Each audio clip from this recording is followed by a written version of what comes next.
Hi കൂട്ടുകാരെ, എല്ലാവർക്കും സിമാസ് വീട്ടിലേക്ക് സ്വാഗതം.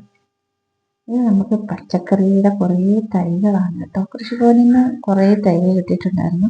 അതിൽ കുറച്ച് ഞാൻ ഗ്രോ ബാഗിലോട്ട് മാറ്റി നട്ടു. അപ്പോൾ ഒരാഴ്ചയായി മാറ്റി നട്ടിട്ട് ഇപ്പം അത് എന്താ പറയുക, ഇച്ചിരി ഒരു മൂട് പിടിച്ചിട്ടുണ്ട്. നമുക്കതിന് ഹെൽത്തിയായിട്ട് വളർന്ന് വരാൻ വേണ്ടി നമുക്ക് നല്ലൊരു ടോണിക്ക് കൊടുക്കാം കേട്ടോ. അടിപൊളി സൂപ്പർ വളമാണ്. നേരത്തെ ഞാൻ കാണിച്ചിട്ടുണ്ട് നിങ്ങളെ. നമ്മുടെ കഞ്ഞിവെള്ളവും കപ്പലണ്ടി പിണ്ണാക്കും പച്ച ചാണകവും കൂടെ 2 ദിവസം വെച്ച് പുളിപ്പിച്ച് നല്ലതായിട്ട് നേർപ്പിച്ച് ഇങ്ങനെ ഒഴിച്ചു കൊടുക്കുക കേട്ടോ. ഒഴിക്കുന്നതിന് മുന്നേ നമ്മൾ ഇതിൻ്റെ മൂടൊക്കെ ചെറുതായിട്ട് മണ്ണിളക്കി കൊടുക്കണേ. എന്നാലും നമ്മൾ ഒഴിച്ചു കൊടുക്കുന്ന വളം അതിനായിട്ട് നന്നായിട്ട് പിടിക്കത്തുള്ളൂ. നിങ്ങൾ നന്നായിട്ട് നേർപ്പിച്ചാൽ നമ്മുടെ ഈ വളം നല്ലതായിട്ട് എല്ലാത്തിലും മൂട്ടിൽ നന്നായിട്ട് ഒഴിച്ചു കൊടുക്കണം.